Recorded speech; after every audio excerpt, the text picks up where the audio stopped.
and gentlemen, Jessie Murph joins Bennett on Most Requested Live Worldwide with Romeo. Hey, Bennett. How are you? I'm good. How are you? I'm doing great. Thanks for hopping back on the show. Good to see you. Thanks for having me. It's good to see you as well. Congrats on this massive banger you have out now. I can't wait to talk about it. I have to bring up Wilbur first. How's Wilbur? Where is he? I need to know everything. This pig is the cutest thing. He is precious. He's in Texas right now with his family. I've heard he's doing well. He's just coming down from the big day, but we had a wonderful time together. Yeah, for those who didn't witness the cuteness, the ACM Awards, the red carpet, I mean, the most famous pig, the most talked about pig right now, taking glamour shots with everyone. I mean, what? Like, I never thought I wanted a pig until I saw yours, and I was like, yep. Dude, you should get a pig. They're so sweet.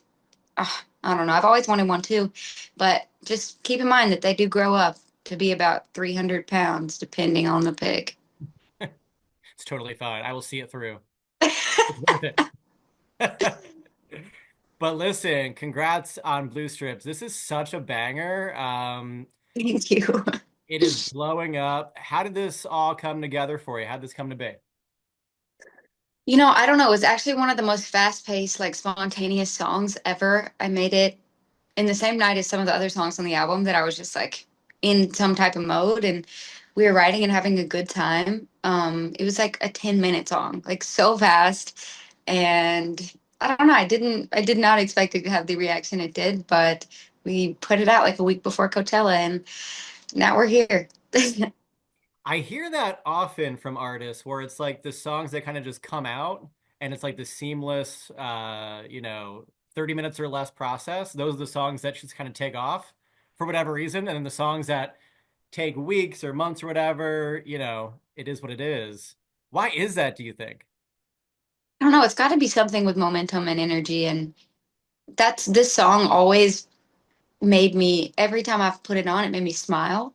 Mm. And I don't know, that's not a usual for me. So like it just had this good energy tied to it.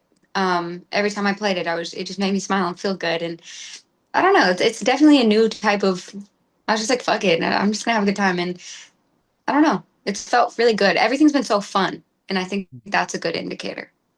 Absolutely. It's like infectious, this song. It's super catchy. You can't like turn it off. I was curious about before you release a song, you're in the studio, right? You hear it in the speakers. Do you take the song and then listen to it, say like in your earbuds in the car? Like, do you take the song on location to hear it in different environments and atmospheres before you put it out in the world?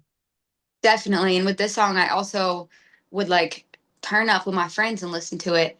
And if it's a vibe when you're lit, then it's certified, you know?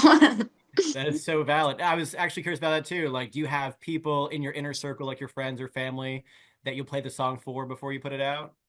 Definitely. I always play it to everybody. I sent it to my mom. My mom has great taste and she was like, holy shit, this is a banger. And my little brother's like 15. And so he's at that age where like all of his friends are and him are all like finding new music and they're kind of like have their finger on what's cool and shit. So I sent it to him and he loved it. And I was like, okay, this is good. Well, you do have that good inner circle with your family. I mean, the whole music background and all that. So you have good ears, good musical ears in your family. So they Great know what's ears. Yeah, they don't talk. up. For sure. And then with all this exciting time, you announced this big old tour. I feel like you never stop touring though. You're always on the road. Are you excited for this upcoming tour? Dude, I'm so excited. I actually feel like it's funny you say that. I feel like I haven't toured in forever. It's the longest break I've ever taken from touring. I think it's been like, I'm not sure, but I think it's been like a good amount of months since I've toured. So Really? I'm excited to like, Last time we talked, I think it was a year ago, you were on the road for like a whole year straight. And I was like, man, that's got to be a lot. But you love it so much. So it's like more like natural life for you. I love it so much. And I'm so excited. It's going to be a whole new show. I'm like doing things I've never done before. So I'm really just excited to like put my best foot forward and really like lean into that. I want to get so good at performing. It's something that's always been like one of the more challenging things, not the singing part. I love the singing part, but like talking to people. I just get a little anxious sometimes, but it's something I want to like become a master at because I'm going to be doing it for a long time. But it's really fun to figure out. Now, are you in the process of like getting the set list together? How does that whole process work? I'm sure you're listening to what your fans want to hear and see, and then obviously the songs that you are excited to perform. How do you kind of build your set list? Well, it's definitely going to be a lot of songs from the new album. I think all of them probably, which I'm excited about. But also, I take a lot of like info from past shows and like what I've seen people react to. So the Hmm. songs that I see people like screaming and singing are normally the ones that I gravitate towards. But there's also songs that I just personally love that I will always be putting in my set list that I'm excited to play on tour. Are you still doing covers? I love to throw a fun cover in there every once in a while. Recently, I've been singing "If I Ain't Got You" by Alicia Keys. I love that song so much, and her, she's so good. That is such a goodie.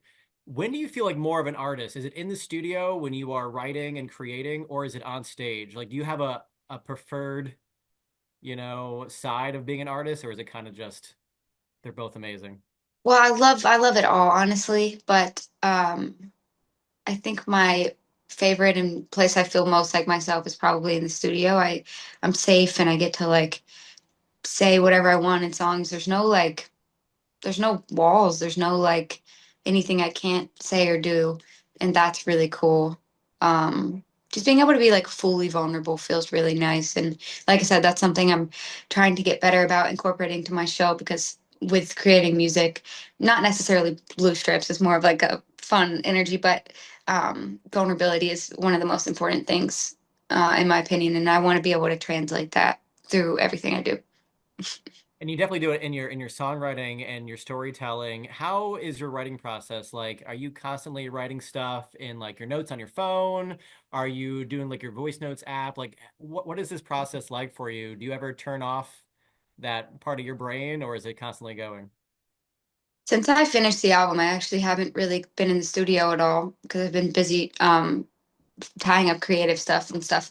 But I do, and when I'm on tour, I actually don't write. I like to live and experience things, and then when I get in the studio, I'll have somebody playing piano or it's some type of chords, and they'll just hand me a mic, and I everything that's on my heart will just come out, and that's kind of how I like to write. But it depends. Like the other day, I was in the car and the seatbelt noise that when it's like put your seatbelt on.